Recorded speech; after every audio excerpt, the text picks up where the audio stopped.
Love to. Thank you. Yeah, just back at it again. I hope you guys are doing good. Just really excited about the game. And we're at the last game for our seniors this weekend, and really really happy with the result after watching the film and everything. Just proud of our guys.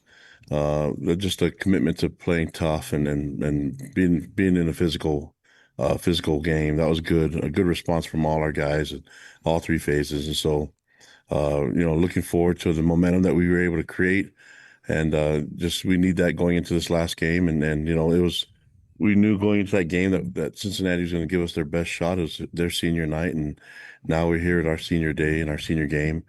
And so the goal would be controlling the emotions because we've been part of it, and we talk about it, and having those guys figure out that it's going to be an emotional time for them, but also to embrace the opportunity and to go out and play their best. And so really getting over the emotions of this being your last game, and maybe even approaching the concept of it right now so they can understand it, and then let's go play the game and have fun and perform at our best. We do that, and I think everything else will take care of itself. A really good team. UCF is coached by Scott Frost, who's got a great reputation and what he can do, especially with the offensive mind that he is. He's had a lot of success at UCF, and this is his second stint. So, we can see on film they're a dangerous team, and that their roster's full of talent and skill and speed. And so this is not going to be an easy game, but we feel good about getting the most out of our guys and performing at our best and seeing what happens. We're going to need to play all three phases, complementary football, and do our best to make sure that we're in a best position for success. But looking at their staff, I mean, I know Alex has been there for a while. He's got a great reputation as a defensive mind, and so they have really good talent, great coaching and coaches and the coaching staff. They're a well-coached team, and I know they're a dangerous opponent.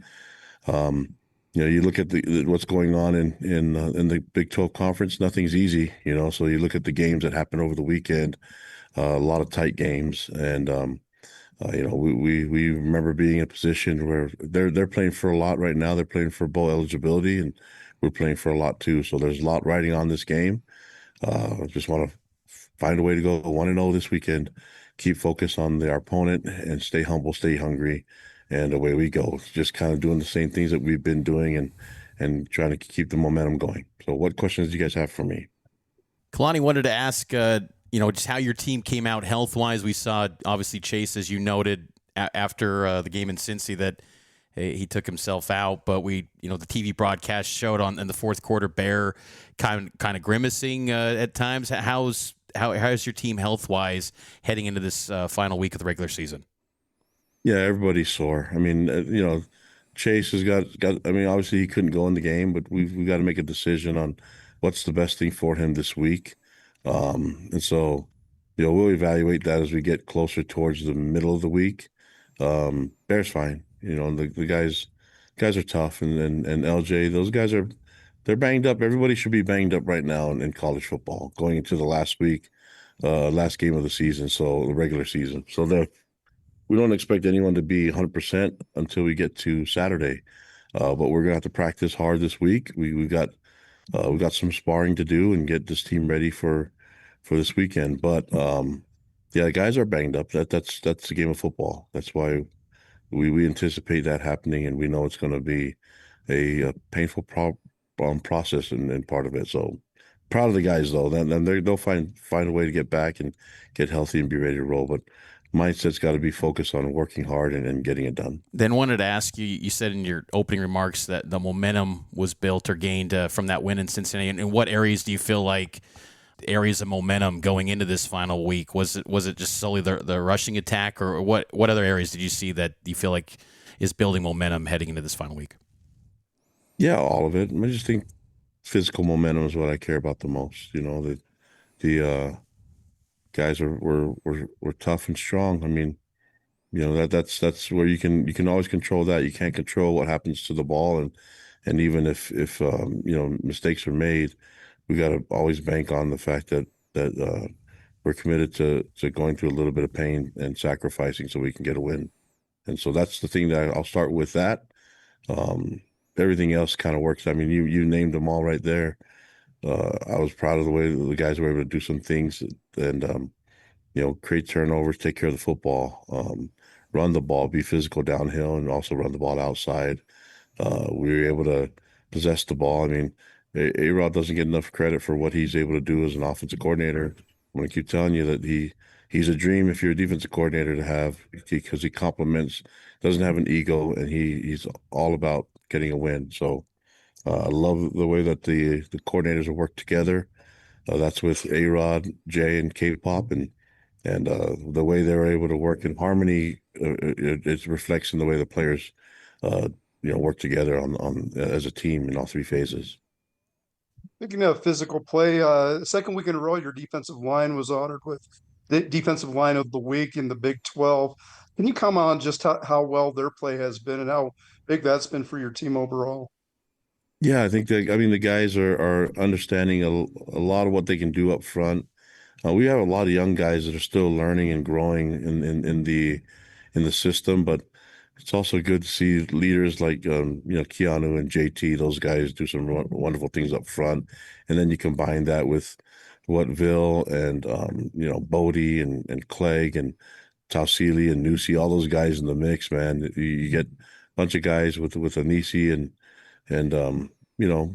those guys are all playing great football and they're doing it at a high level. And I think you have to kind of look at their coaches too. They do some really good things together, man, and it's been nice. And I know a lot of the attention goes to the linebackers, but there's people in front of the linebackers making stuff happen and getting pressure on the quarterback and causing interceptions, things like that.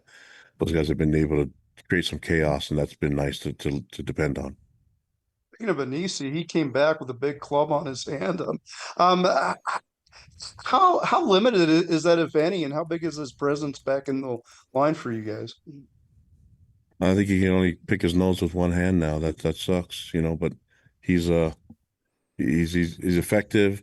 I mean, you can't use the club as a weapon, but I'm proud that our training room and our doctors could figure out a way for him to keep playing. But he's yeah, he's effective enough. Unfortunately, he can't use that hand, but he can use the rest of his body and to take up some space. But the club is definitely helping him just be on the field and stay safe. Yeah, Kalani, I know it's senior day and you're going to honor a bunch of seniors Saturday. What has this particular class meant to the program, and what are you going to remember about these guys? Yeah, the leadership, the overall buy-in, and then the willingness to bring their brothers along. Just I look at all these guys, and then I mean, it's awesome. I'm so proud of them and proud of what they've been able to build here and the culture that's thriving with them and the autonomy that they've been given, but the ability to take that even further and have it reach out to the fan base and to the community. It's been super impressive, and I'm just proud of all of them, man. I just love what they've been able to do, on the football field, but more proud of what they've been able to accomplish in the classroom. We've had record GPAs as a team because of them and what their example that they set, and then what they've been able to do in the community. On the field stuff has been amazing too. So they've had a lot of wins, and they've ushered us into the Big 12 and had some success now the last couple of years, and we just got to finish it strong for them. And then I just want to ask about Tiger Bachmeyer, the role he's playing.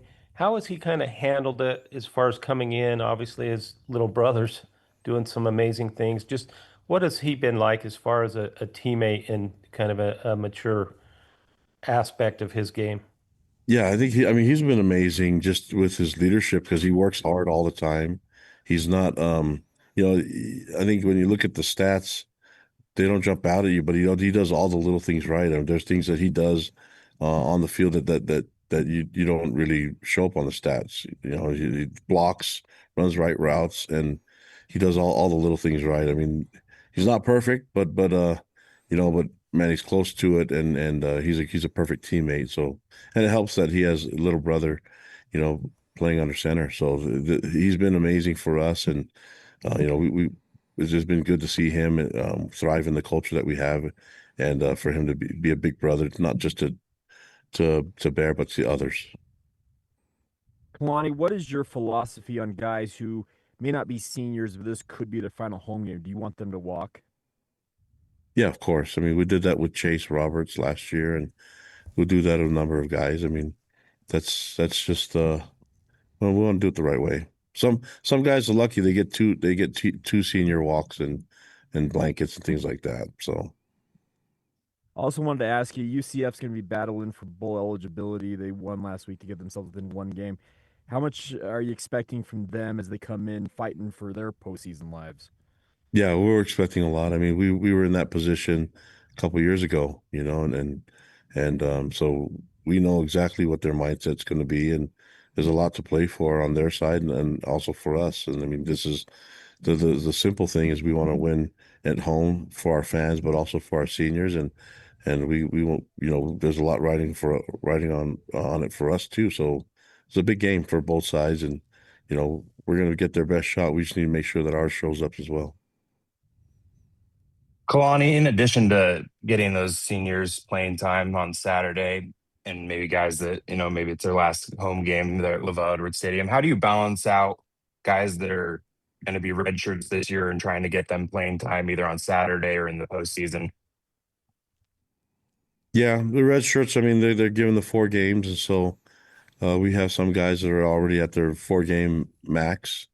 And so, those guys will honor their red shirt, and then, if we are able to, they can play in the postseason. So that's what we're going to be doing. We everything's been we've been just strategic about how much we want to use them and when, and we'll continue to do that. There's a number of guys that fit in that category.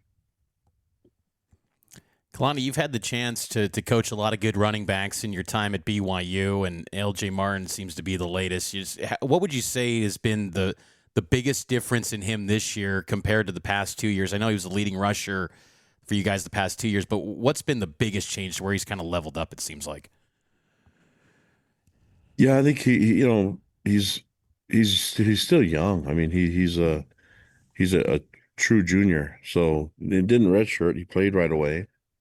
And so I mean, and so when you're coming along, and the biggest thing I've seen is that his comfort level with the offense. I mean, it's not he's not learning anymore. This is stuff that he knows really well, and then he's also giving some advice on what he wants and what he wants to do and type of runs that he likes. I mean, it's nice when we're in timeout and we can sit there and look at him and say, "What do you like?" And he's kind of like, "I like everything, but this is what we're good at." And so it's nice to have him be part of that. And when you're brand new to it, I think a lot of times you're still trying to learn it and you're just trusting it. Now he's owning it, and he has a say on what he wants to do and when he wants to do it. And so um, he wanted to run the ball a lot, and we gave him 32 runs. So uh, I think we can trust him. He's a team leader. He's voted captain by all his peers, and so to see the growth that he's been able to make from when he first got here as a true freshman and to where he's at now has been awesome. And he keeps growing and getting better every day. And for guys like him, you noted he's a true junior. He might have a decision after this year. Do you and Coach Unga and Roderick, do you guys talk to him about where he's at as far as his thinking now, or do you wait until after the season to kind of cross that bridge? No, we've been talking about him and his situation the entire year. So we're if you're going to be there are phases and when you want to do that, but we know he's a next level player, and he doesn't even want to think or care about that right now. He wants to win this week, and that's what I appreciate about him. But yeah, we have to, as a head coach and as coaches for us, we want what's best for our young men. And if guys feel like there's a chance that they may be able to go to the league early, then we want them to walk this weekend. And worst case scenario, they get 2 senior blankets. Yeah, Kalani, a bit of a two-parter. So I'll start you out with the first part. Do you feel like LJ, you may have like put him like kind of right up against the barrier of how many reps you could give a guy in a game with those 32 carries, 35 touches overall? You said, is That that the about barrier? that about as many as you want to give a guy in game, or is it I guess fluid in a way? No, he could do more. He knows that too. We just the question is when and how, and his body is feeling great. I mean, when you run that much, you're gonna get. I mean, and he just didn't just run; he was physical. So, yeah, you're gonna get a little sore and all that, but it's gonna feel good. No, nobody was happier than him after the game. So uh, if you give him the ball that many times, he's gonna do things with it that's unique and special. And he's in the right mindset and right, uh, I guess, right feel with his body that he can do that. And assuming you have this game in control on Saturday, would you give thought to resting guys like that as you get the control of said game?